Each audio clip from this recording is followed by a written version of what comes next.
Hello everyone and welcome. In today's video, I have got a very cool problem for us. We're going to be analyzing the behavior of the function absolute value of x raised to the x around x equals 0. And we're going to ask if it's continuous there, if it's differentiable there, and you're going to see some pretty shocking results. Okay, it's going to go against what we visually see on Desmos, for instance. And so let's get started with this problem. Okay, and so let me formally define what function we're working with in this video. We're working with the following piecewise defined function f of x. So as long as x is not 0, then it's going to be given by this expression absolute value of x raised to the x power. And if x is equal to 0, then I'm going to define that to be 1. And so in part A, we would like to show that f is actually continuous at x equals 0. Well, to do that, we have to show the definition of continuity. We would like to show that the limit as x approaches 0 of f of x is equal to f of 0. That is that the local behavior of the function around 0 is actually what the function is doing at that point. Okay, and so just before we get into that, I just want to bring your attention to the side over here, which is actually how to find the derivative of the absolute value function. This will simplify our calculations a lot if we use this fact. So in case you didn't know, this is a pretty cool trick. I'll show you. You can write absolute value of x as the square root of x squared. And so you can think of this as x squared raised to the 1/2 power. And so we don't know how to differentiate this, but we can differentiate this form just by using power rule and chain rule. And so to that end, let's write the derivative of the absolute value function as the derivative of this alternative form. And let's apply the power rule to bring the 1/2 down, keep everything the same, subtract 1 from the exponent to get negative 1/2. By the chain rule, you have to multiply by the derivative of the inside. That gives you 2x. Now you can cancel the 2 and bring this back down, which is just going to be the square root of x squared. But that by definition is absolute value of x. So you can replace that there. And you still have this x in the numerator. And so there we go. What we see is that the derivative of the absolute value function can be expressed as x over absolute value of x. And yeah, this is defined for every non-zero x. Okay, so keep that in mind because that will actually simplify our calculations a lot. Okay, and so now let's move back over here and show that f is continuous at 0 by showing this definition. So the first thing we should note is that f of 0 is well defined. By definition, if x is equal to 0, the function outputs 1. And so yeah, f of 0 is simply 1. Very nice. Okay, so now let's work on the limit as x approaches 0 of f of x. And so ideally you would want to break this up into the left-hand limit and then the right-hand limit and analyze those separately. But in fact, we can actually do this a little bit more concise if we just work with the absolute value itself. So take a look at this. We want to figure out what is the limit as x approaches 0 of absolute value of x raised to the power of x. And I want to also highlight why we're doing this. Because if we go back up to the definition, some students might get a little bit confused, like how come you're using this branch and not this one because x is approaching 0.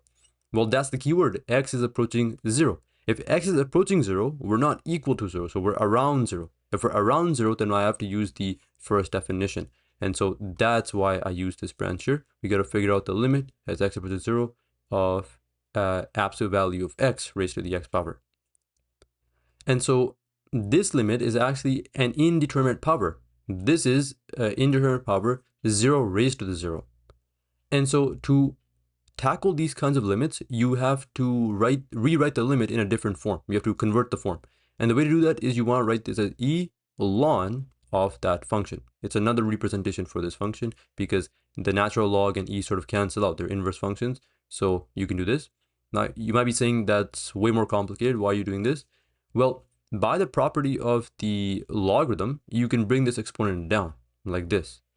And since e is a continuous function, you can pass this limit to the exponent. And so you get this expression.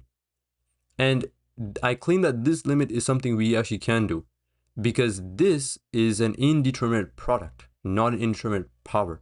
So this is usually the general technique we take to convert an indeterminate power to an indeterminate product.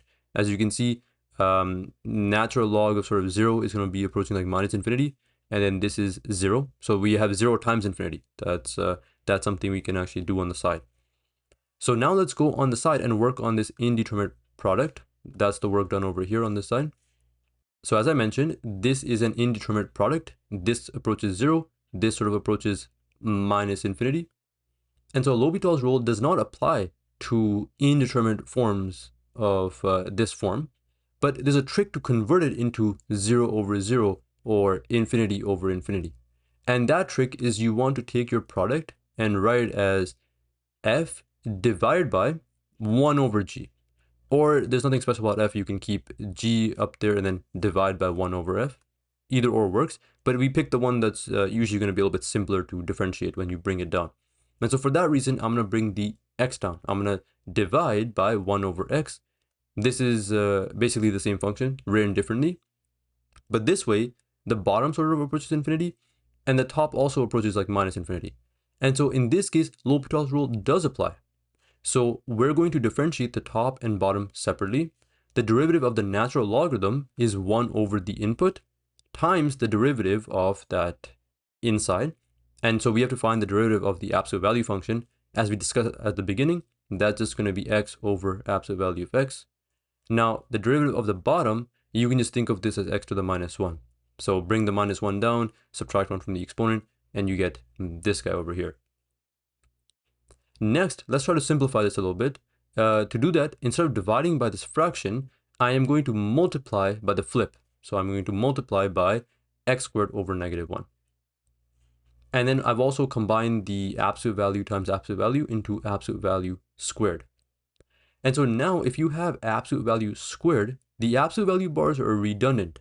So you can just drop them and you can write this as x squared. And this way the x squared cancel and you just get minus x. The limit as you approach 0 of minus x is just 0. And so now we take this result and substitute it for this limit because we figured it out. This limit is just 0.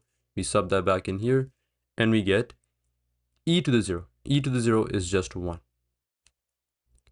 And so finally, we have that the limit as x approaches 0 of f of x is 1. We also have that f of 0 is well defined. It's also 1. And so by definition, f is continuous at x equals 0. Very nice. And now let's take a look at the next part of this problem. The next part of the problem says to show that f is not differentiable at x equals 0. That is, the derivative does not exist at x equals 0. And so to do this, we're going to write the definition of the derivative at x equals 0. F prime at 0 is simply the limit as h approaches 0 of f of x plus h. In this case, x is 0, so 0 plus h, minus f of x, which in this case is 0, over h. And so again, since h is approaching 0, it's not equal to 0, it's approaching 0, then this input is actually not equal to 0. And so to evaluate this, you have to use the first piece, the first branch of the piecewise function, and you get absolute value of h over h, and then f of 0 by definition is 1, all divided by h. Now, from the first part, we know that the limit as x approaches 0 of absolute value of x to the x is equal to 1. That is that this term approaches 1. So 1 minus 1 is 0. And the bottom is also approaching 0.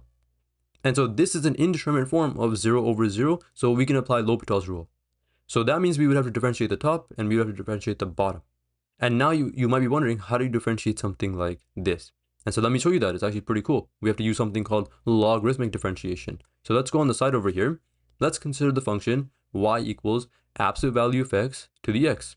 What we're going to do is we're going to take ln on both sides. And let me motivate why we're doing this. Because when you look at this function, you cannot apply power rule, and you cannot also apply the rule for exponential derivatives, right? Which is ln of b times b to the x.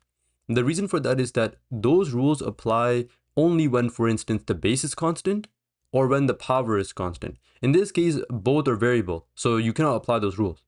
So instead, we have to take the natural logarithm of both sides, as I've done over here, and then we have to bring the exponent down. And so that's what I've done over here. Now we're going to differentiate this equation implicitly.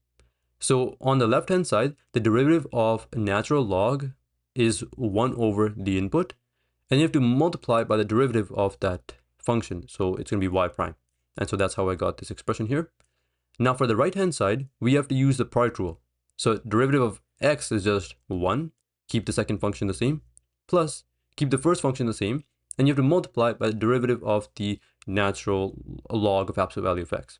So the derivative of natural log is 1 over the input. Then you have to multiply by the derivative of that inside function. As we discussed at the beginning of the video, the derivative of the absolute value function is x over absolute value of x. Now let's multiply both sides by y and bring it over here. So we get this expression.